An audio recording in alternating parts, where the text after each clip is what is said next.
Doubt lingers when resorting to desperate measures. What actions could have steered clear of this situation? What steps might have prevented my current predicament?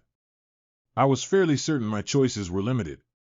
How do you make an adult realize their actions risk destroying everything they cherish? You can't coerce them into anything, you can only helplessly witness and handle the aftermath. That's where I found myself. My affectionate wife believed this would strengthen us, showcasing our love's depth and significance. I perceived it as a testament to her weak affection, highlighting her selfishness and indulgence. I'm just an average man leading an ordinary life. I'm not a resilient, tender, romantic hero. Like anyone else, I have flaws. I often focus too much on myself, work excessively, and occasionally express unwarranted anger. It's not intentional, it just happens. I'm only human. Such is life. Work and events often disrupts the flow. Amanda and I have been married for 19 years, enjoying closeness moments 2 or 3 times a week.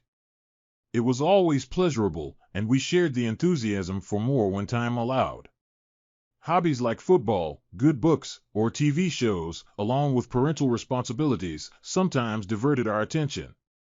Yet we made time when necessary or when desire struck. Our marriage sailed smoothly. Our finances improved, and our daughters, Olivia and Audra, aged 16 and 14, added joy to our lives. While I may have considered myself ordinary, they were something extraordinary. Life was flourishing until my wife entertained unconventional ideas. She labeled our bed life as plain vanilla and insisted on spicing things up.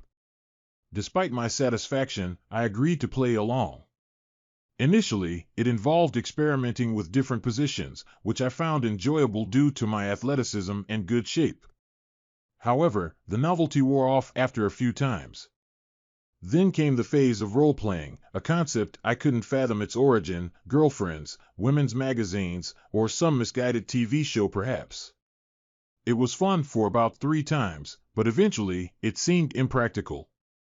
Concentrating on a hot woman while trying to maintain a Leonardo DiCaprio character or remember she was Scarlett Johansson became challenging. I refused to continue, and suddenly she expressed displeasure. She inquired about the last time I went on a date. I replied that just the past Friday, I took her to that Italian place she wanted to try. We went to the movies, and her mom looked after the girls overnight. As she reminded me, clarifying that she didn't mean with her, she asked how long it had been since I went out with someone else. I questioned if she was accusing me of something.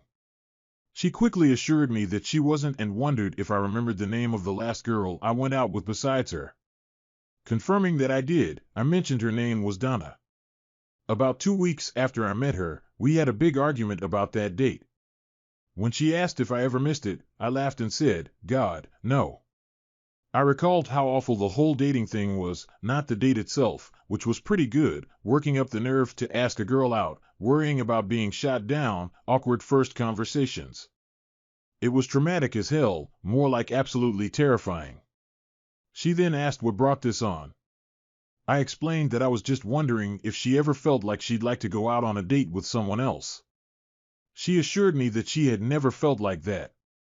She recalled being extremely upset when I went out with Donna, reminding me that she told me she wanted us to be exclusive. I agreed, mentioning that I wanted the same. I added that if I felt differently, I wouldn't have asked her to marry me. Being married, I explained, means you don't go on dates with people other than your spouse.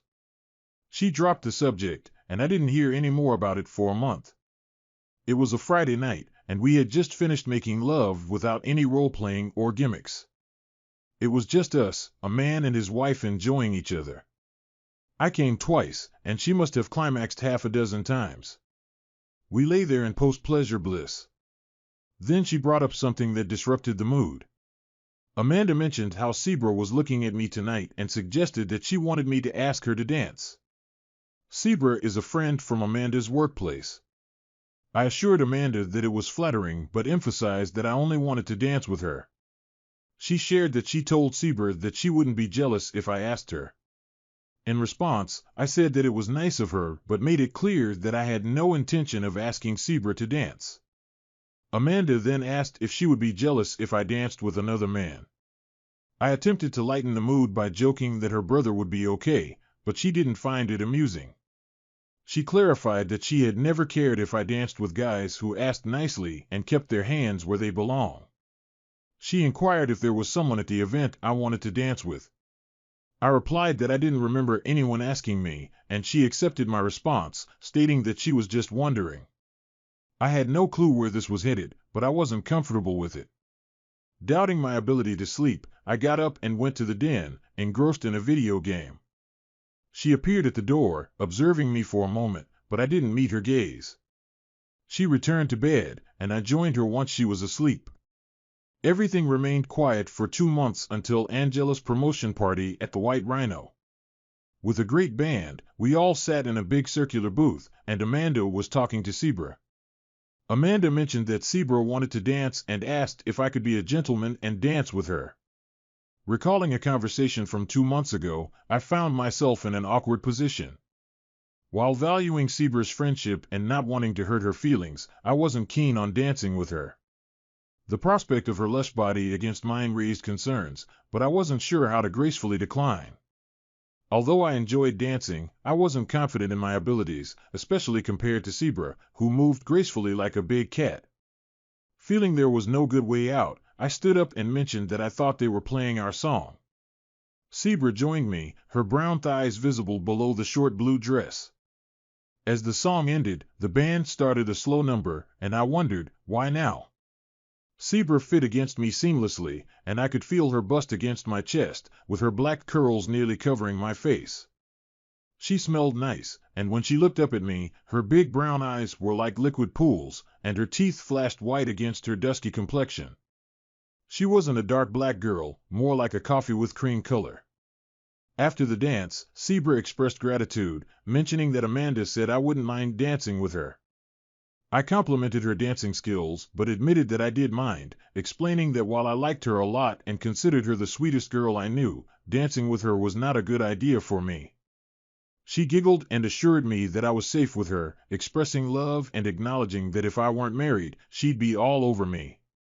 However, she emphasized the importance of friendship and suggested we just enjoy that one dance. I squeezed her a little, and we finished the song. When we got back to the booth, Amanda wasn't there. I looked around and spotted her black and white dress.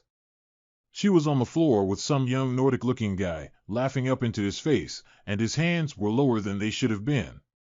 She noticed me looking for her, smiled, and shot me a wave. I was pissed, very pissed. In fact, she had set me off with Sebra so she could dance with that idiot. I threw a couple of 20s on the table and started walking toward the exit. Sebra watched me halfway to the door, then came running after me. I stopped, and she, a bit out of breath, asked where I was going. I informed her that we were being played. Amanda had been talking about dating other people and asking me if I ever thought about it. This was a test, and she set me up by getting me to dance with her, giving her an excuse to dance with Romeo inside. She asked what I was doing and if I was just going to leave Amanda there. I affirmed that I intended to leave her. She grabbed my arm, feeling like a heel, and apologized. I reassured her, saying I didn't like being played any more than she did. She asked me to take her back to my house so she could get her car. As we were almost home, my phone buzzed, but I ignored it. Sebra gave me a look when her phone rang, and she answered it. She told Amanda they were almost at my house and explained that it wasn't her idea. She rode with us and wasn't about to be stranded. Sebra warned Amanda not to put her in that position and ended the call. She then informed me that Amanda wanted me to go back and get her. I expressed my desire for a wife who didn't play stupid games. Sighing and questioning where this had come from, Sebra explained that it was Marcy from work who had been talking about having an open marriage, claiming it made their bed life better. She and her husband Herb hardly talked and spent their time trying to involve their friends. Amanda fell for it, and Sebra believed she was trying to set us up. I was surprised when Sebra mentioned that Amanda knew she loved me and had always been attracted to me. I nearly choked and apologized for the awkward situation. Zebra expressed that she found me gorgeous but emphasized being the one-woman kind of guy, not good at sharing toys. She reassured me, questioning why she should be sorry as she had nothing to do with Amanda's actions. I had the opportunity to dance with my dream man, and I felt no regret about it. I assured her that I would let her know what happened, and she left in her car. Entering the house, I thought for a moment, then gathered my belongings from the master bath and relocated them to the one in the guest room. I also retrieved my work items and placed them there. Locking the door, I went to sleep, possibly aided by the drinks I'd consumed. I was partially awakened by the slamming door downstairs and echoing footsteps in the hallway. The doorknob to the bedroom twisted a few times, followed by a tap on the door. I heard Amanda's stage whisper, cautious not to disturb the nearby sleeping girls, asking what was going on. The tapping and whispering persisted for about 10 minutes before her footsteps retreated to our bedroom, or what used to be ours. Strangely, I found myself disliking the bed in the guest bedroom. In an attempt to slip away before she woke up, perhaps a coward's plan, I failed. She descended the stairs while I packed files into my briefcase. She sputtered, clearly angry, questioning what was wrong with me. I retorted, suggesting that maybe she should be asking herself that question. Her voice rose as she asked what that was supposed to mean. I picked up my briefcase, stating that everything I did was in reaction to what she did. I expressed not wanting to look at her right now, emphasizing how close she was to making me permanently angry. Instructing her to get her act together, ensure all her points were checked off, and be ready to talk about it when I got home, I mentioned that I would pick up the girls and take them to Mom's house to settle the matter. Her face went pale, and she claimed to have no idea what I was talking about, suggesting the possibility of having something planned for the night. I told her it was up to her, stating that if she was interested in fixing what's broken, she should be ready and stop with the excuses. I added that if she was fine with the way things were, she could do whatever she wanted. I concluded by telling her to move her belongings into the spare bedroom because I liked my bed, making it clear she wasn't welcome in the same bed as me. She puffed up, but I left her there and went to work. I picked up the girls from school, and they happily went to Graham's for the evening. I informed Mom that Amanda and I were having some problems and needed some time to ourselves. She hugged me and expressed her love. I was grateful not to have to answer a bunch of questions. Amanda was there when I got home. She had made cookies, and a plate of them and a cup of coffee awaited me. Standing up, she clung to me for a moment, kissed my cheek, and sat down beside me on the sofa. I helped myself to a cookie, oatmeal with chocolate chips, and M&Ms. It seemed like we were off to a good start, and I hated to spoil all this amicability. I addressed Amanda, expressing my disapproval of the unpleasant situation she created the previous night. I emphasized that what she did was not only hurtful to me, but also embarrassing for both of us and disrespectful to Zebra, who was supposed to be her friend. Amanda had difficulty making eye contact and apologized for her actions. Reflecting on my own behavior, I recognized that I shouldn't have handled the situation that way. My intention had been to open up communication with her, as she had consistently shut me down before. I considered this approach a way for her to contemplate alternative perspectives. In response to my question about possibilities, Amanda hesitated briefly before blurting out that she had been thinking about trying to date other people. Responding to her revelation, I told her there were several problems with that idea, the first being that both of us happened to be married. She argued that other married people do it, citing open marriages as a way to strengthen love. Skeptical, I questioned her sources, asking for a name. She mentioned Marcy and Herb, claiming they have an open marriage and that it strengthened their relationship. I doubted the authenticity of her information and suggested looking it up on Google to verify. She seemed a little shocked but agreed to sit beside me as I fired up my laptop. After typing in how many people have open marriages and clicking on the first link, we discovered that according to a survey, less than 1% of Americans have open marriages. Checking several other links yielded the same result, less than 1%. She seemed to have anticipated something different and mentioned that it was still a significant number, estimating at least 3 million.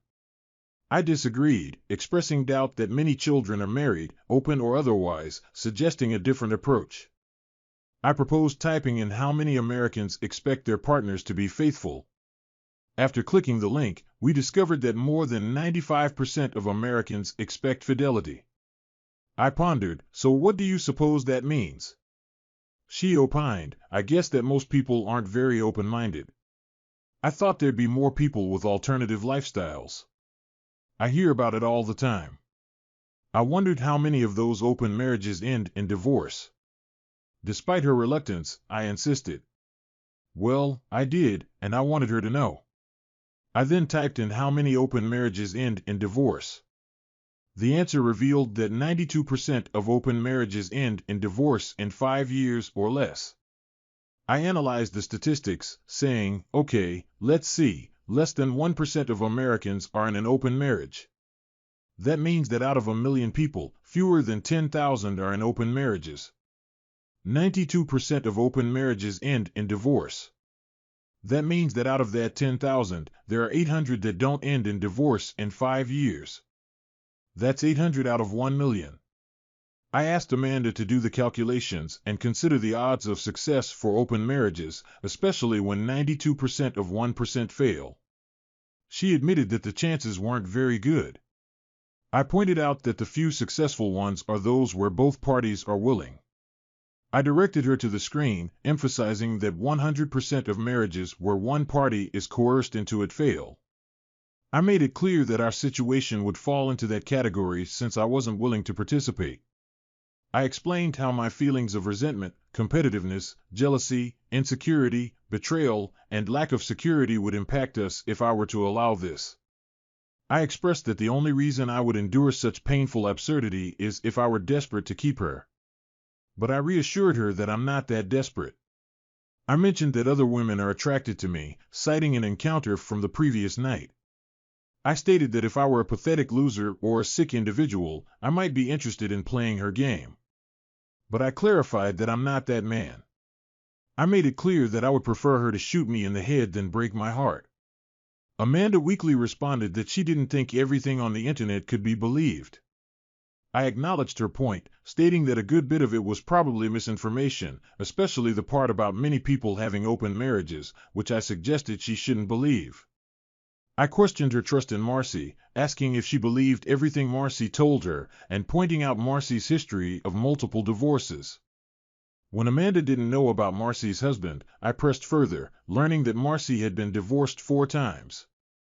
Incredulously, I remarked that Amanda was taking marriage advice from a 4-time loser, to which she protested, explaining that Marcy and Herb had a strong marriage. Expressing my disgust with the situation, I asked Amanda about the source of all this information. Zebra revealed that Marcy talked about it all the time, and I also discovered that Marcy and Herb hardly spoke to each other, spending their time trying to engage in closeness activities with their friends. Expressing my frustration, I questioned Amanda about her actions, asking her how she thought this situation would end. When she suggested that our bed life had been stale lately, I disagreed, stating that I had been perfectly happy. I further pointed out that her desire to play games had made the situation weird, referencing the last time and how she had climaxed half a dozen times. I questioned if those were Marcy's ideas, and her expression confirmed they were. I reacted strongly, expressing disbelief and frustration, emphasizing our strong marriage and rejecting the idea. She argued that it could be good and exciting, suggesting we share experiences. I responded, calling it a nightmare, and challenging her claim about men's fantasies, suggesting she Google it. I made it clear that any involvement in such matters would mean the end of our relationship. Amanda looked shocked and sought clarification on what Withrow meant. She questioned if it meant divorce and expressed disappointment, believing our marriage meant more. I echoed her disappointment, expressing doubt about the strength of our marriage based on her discussion of such matters. I conveyed that her discussion of such matters made me believe our marriage didn't hold much significance for her. I questioned what she would tell our daughters about Mom and Dad potentially splitting up, refuting her notion that it would be because I couldn't accept her having other relationships. I asserted that the truth would be that their mother didn't love their father enough to keep her marriage vows and ensure a loving home for them. I accused her of prioritizing her desires over the well-being of our family. As our anger escalated, she asserted her determination for this to happen, stating it was inevitable. I responded, refusing to accept it, and warning of the consequences. I asserted that she was mistaken and emphasized that our marriage wouldn't survive her involvement with someone else, stating that I'd consult a lawyer. The moment she went through with it, I presented her with options: forget everything for a quick divorce or schedule therapy sessions to understand her irrational behavior. I expressed my skepticism about the success of counseling, labeling her actions as a major mistake that would make everyone miserable. I attributed her misguided ideas to Marcy's influence and warned that positive outcomes were unlikely. I made it clear that I wouldn't sit idly by, emphasizing the potential suffering for everyone involved. I questioned her about her plans and challenged her actions. She taunted me, insisting on her freedom, and claimed I couldn't stop her. She argued I wouldn't divorce her out of fear of losing too much and threatened to take the girls and the house, leaving me with alimony and child support. In response to her taunts, I urged her to think about the situation and not do anything foolish. Despite her claims of love, I resisted her proposal, emphasizing the potential excitement she suggested would only lead to risks and downsides. I stood firm, expressing the gravity of the situation and rejecting her plea to give it a try. She stood up, approached my chair, and tried to embrace and kiss me. I pushed her hands away, stood up, and said, "Don't touch me. I need to think about this. I'll let you know what I decide." I lied. I didn't need time to contemplate, I needed to organize my strategy. She was probably correct about the complexities of divorcing her. The whole system is messed up. I needed to make some moves. I left her, went to the master bedroom, and locked the door. After spending 30 minutes on the computer and 10 on the phone, I had a financial plan. The problem was the girls. Under Georgia law, where we lived in Atlanta, children over 14 get to choose their custodial parent. I was confident about Audra, my daddy's princess. Olivia loved me, but she also held her mother in high regard. I doubted Audra would go with Amanda, and I hoped Olivia wouldn't want to be separated from her sister. I was betting that if I could make them aware of Amanda's plans and how she intended to use them as leverage for this open marriage, they would want nothing to do with her. It was cynical, and I hated every thought I was having. But I wasn't the one changing the rules. If Amanda had come to me before our marriage, expressing her desire to remain faithful for 19 years and then explore other relationships, would I have married her? Absolutely not. I would have left immediately. She knew it, and she would have done the same. She wanted to change the rules and force me into compliance, resorting to extortion tactics. The conversation unfolded 2 nights later, with Amanda beginning by offering an apology that I wasn't inclined to accept. I questioned her about the decision to see a therapist and engage in marriage counseling.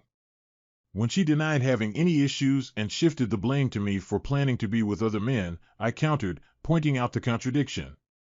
She insisted she wasn't planning anything specific, just suggesting we have the option if it came up.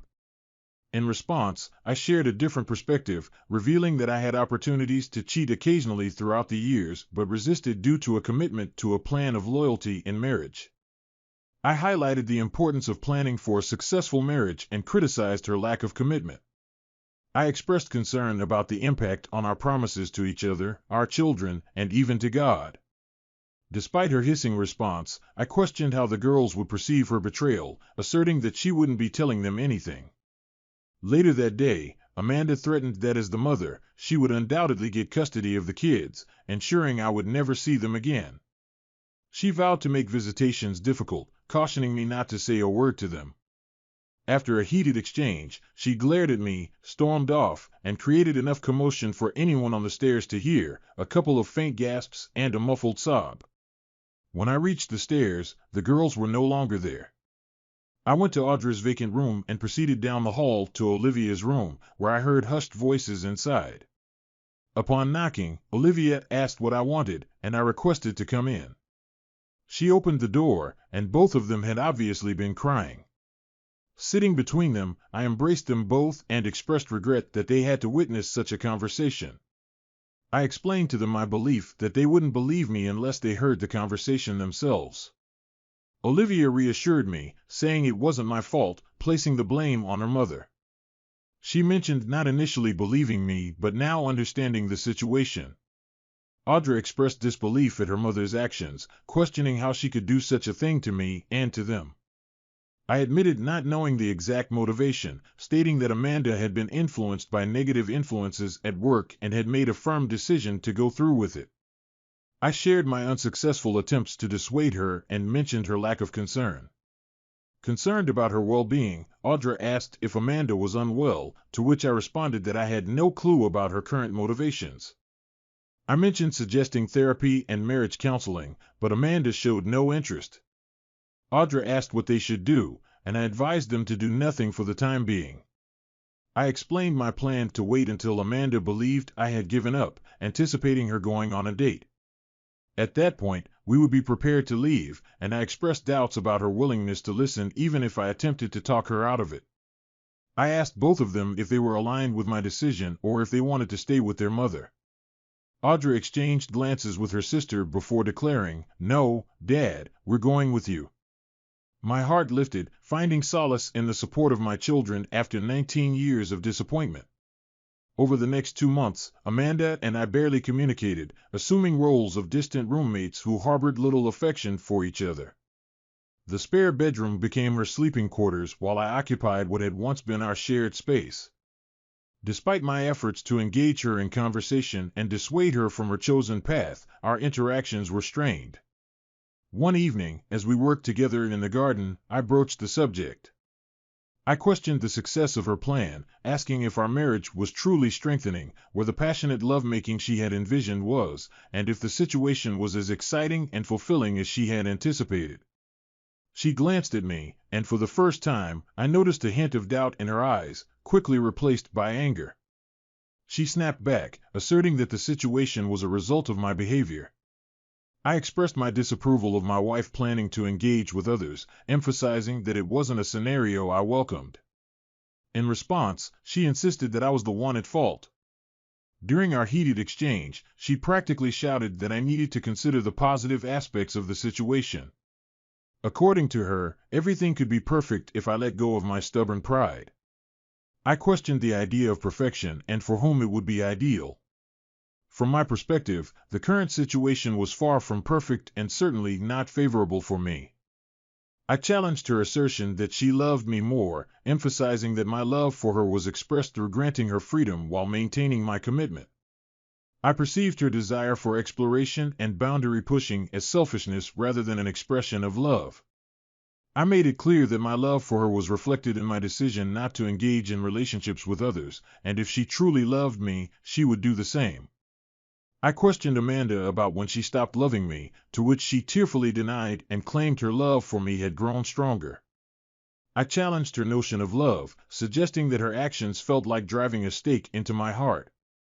In response, she became furious, announcing her plan to go to a club with a colleague, Bill White, on Friday night. She insisted that I join them, promising it would be an exciting experience. Reluctantly, I agreed, stating that since she was going to do it anyway, I might as well go along. As she rushed across the garden, she embraced me tightly, expressing gratitude for my willingness to participate.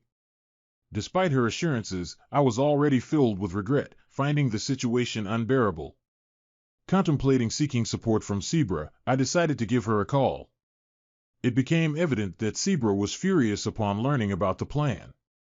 She expressed her anger, stating that she had no idea she was being set up to be with me when Mandy invited her to go clubbing with Bill White. Upon hearing the slang number, she vowed to confront Mandy. When I requested her help and trust, assuring her that I needed her assistance in this critical moment as I was planning to leave Mandy, Sebra initially expressed her distrust. After calming her down, I explained my plan to pretend to be okay with the situation and asked her to play along by going home with me.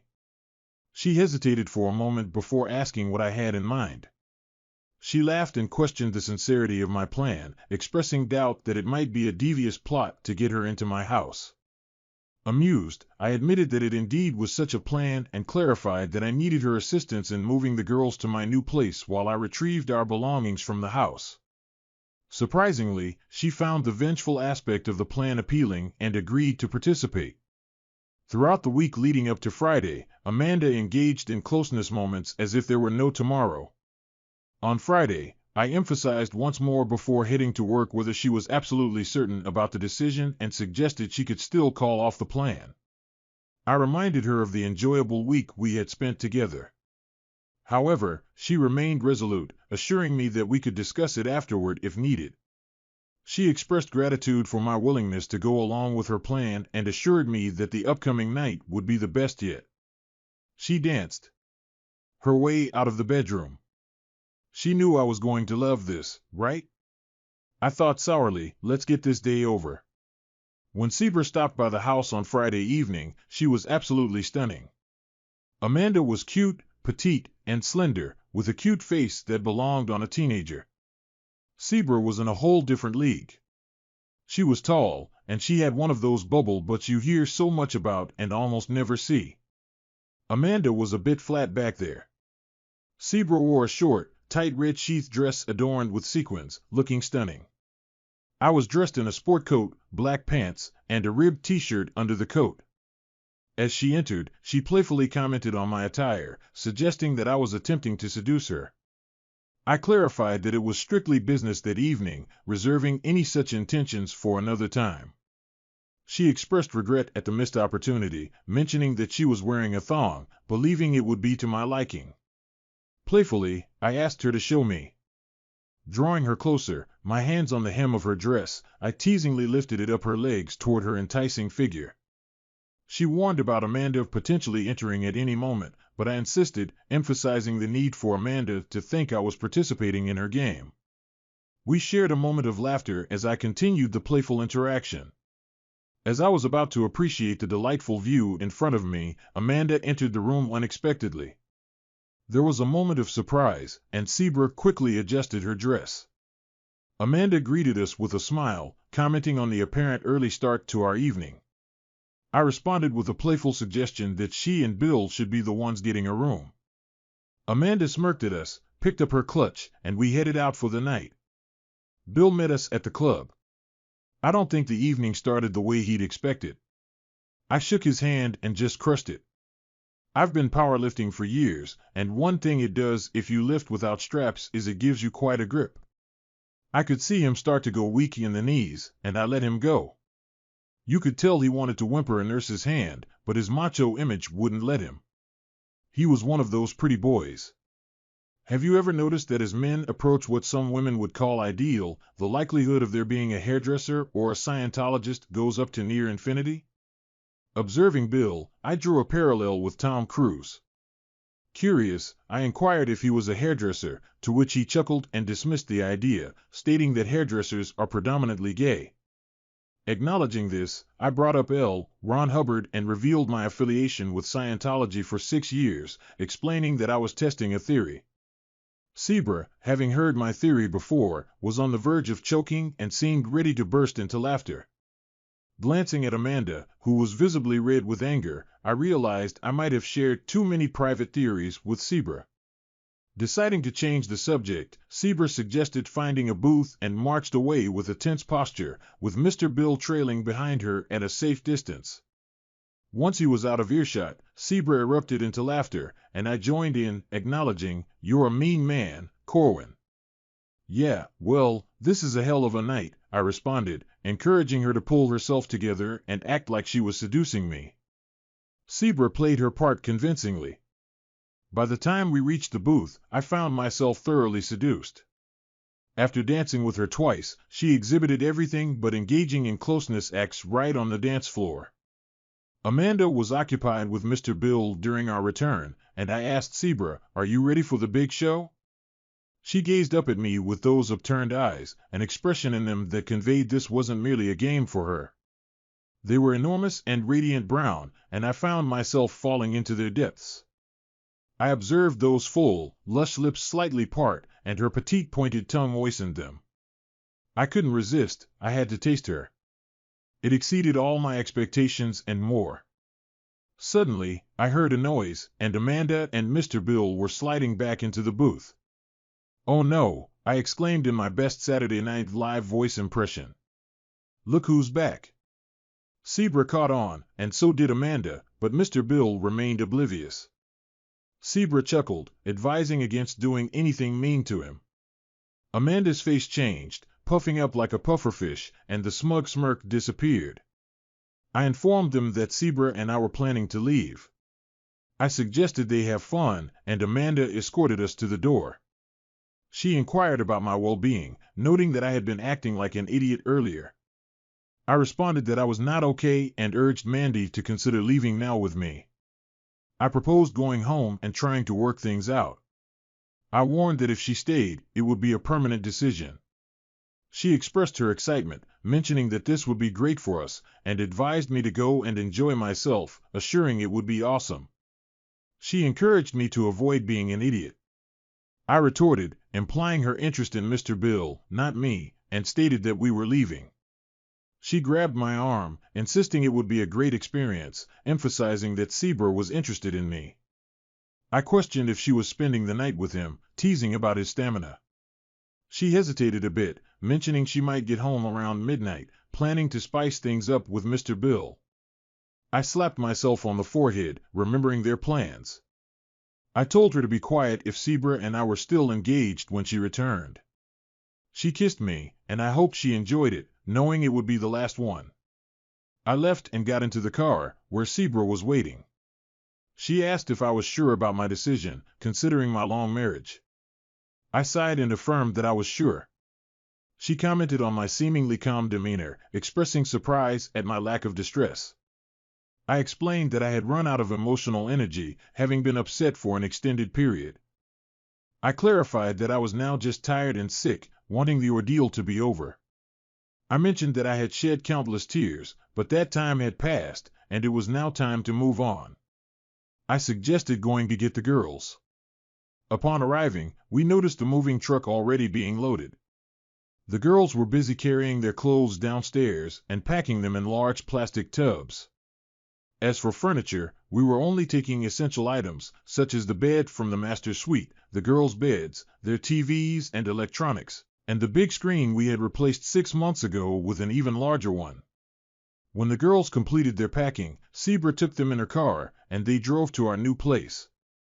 It was as far from the old one as we could get while still remaining in the same school district.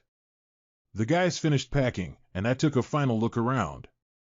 It appeared empty and silent, with only the ghosts of 19 years lingering. With a sigh, I removed my wedding ring and placed it on the kitchen table alongside my cell phone. The girls' phones were already there, signaling it was time to leave. A sense of melancholy surrounded me.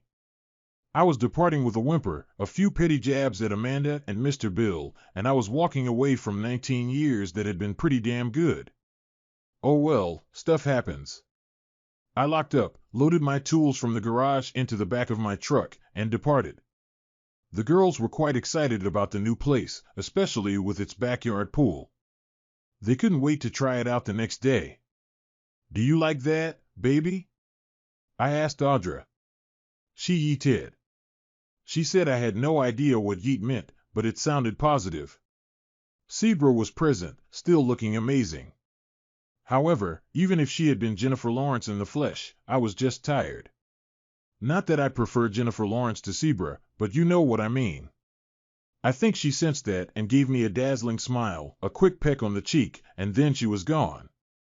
The lingering scent of her perfume was the only reminder that she had been there. We went to bed, and surprisingly, I slept, not well, but I did sleep. The next morning, I got up and made coffee, and the girls joined me. After a while, we had a Danish kringle and chocolate milk for breakfast, and they watched cartoons on TV until noon. 2 gorgeous little bikini-clad bundles of energy were then splashing in the pool while I lounged and observed. I wasn't really paying attention, wondering what Mandy was doing. By now, she'd likely be frantic, calling everyone she could think of, trying to figure out what had happened. She was going to have a tough time finding us. I wasn't working. I had sold the business and made out well. The girls weren't in school, it was summer vacation. We weren't going anywhere except to the grocery store, and we walked or took a bus there. The truck was parked in the garage. I was sure she had the police looking for us, but not having a car would be problematic for them. The only way she could reach us was electronically. She flooded our inboxes with messages, immediately messaged the girls whenever they signed onto social media, and sent tweets and messages on Instagram. We read them but didn't respond. Let her find us the hard way. I anticipated that she would eventually look for me, considering she had work and bills to pay. I, on the other hand, wasn't making any payments, and I knew she would quickly fall behind. We had significant equity in the house, and losing it wouldn't be something she'd desire. About 3 weeks later, a private detective approached me in the grocery store. He inquired about my identity, to which I responded that my wife had hired him to find me. He declared his intention to inform her of my whereabouts and suggested I give her a call. Threateningly, he warned of charging me with stalking if he saw me around. Dismissing him, I told him to smack it, expressing no intention of reaching out to her. It turned out I didn't have to. The police showed up, and Mandy had fed them a line that I had kidnapped the girls. They requested me to go down to the station and sort it out. When I declined, they arrested me and took me downtown. The girls went in another car, and upon reaching the station, Amanda was there. She attempted to hug the girls, but they rejected her. They pushed her away, and a woman came to get them. Along with Amanda, they went into one room and I into another. The cops began questioning me aggressively. I provided my identification, noting that they already had my driver's license. The only words I uttered were a declaration of my intention to remain silent and my request to speak to an attorney. This statement silenced them, and I overheard one of them mentioning that I was lawyering up. They handed me a phone, and I called John Trimble, who arrived in 45 minutes, as we had planned. It took approximately 3 hours to resolve everything. During the process, the girls affirmed that they were with me willingly and denied any kidnapping. They refused to speak to their mother. John took over from there, pointing out the absence of a court order on custody. He emphasized that under Georgia law, both parents were considered equal candidates for custody and highlighted that children over 14 could choose the parent with whom they wanted to live. Ultimately, they had no choice but to let us go. Sebra walked out with us, and Amanda trailed behind, pleading with the girls to talk to her. They got in Sebra's car and drove away, leaving us alone in the parking lot. Amanda was crying buckets, appearing like a mess. She turned those forlorn eyes toward me and fell to her knees. I reminded her that I had previously begged her not to mess around with Mr. Bill, stating that she hadn't listened, so why should I? She continued pleading, asking me not to treat her this way, and expressing sorrow. I agreed to talk, asking her where she wanted to go. She pleaded to go home, not wanting anyone to see her like this. I suggested going to my home, as I had no interest in going to hers and didn't know who she had been involved with there. She gave a little wail of dismay but nodded her head, agreeing to go to my home. She said, "Okay, Corwin, whatever you want, but it's your home too." I didn't argue with her. She suggested that I ride with her, but I declined, opting to call a cab instead. She followed me home, knowing the girls were with Sebra and spending the night. I welcomed Amanda in and got her a cup of coffee. We sat at the bar, and an uncomfortable silence lingered. Silence hadn't been uncomfortable between us since our third date, but it sure was now. After a while, she asked what I wanted, and I countered by asking if I had mentioned wanting anything. She clarified, asking what she needed to do to get me to come home and see the girls. I responded that I had no control over her seeing the girls, it was their choice.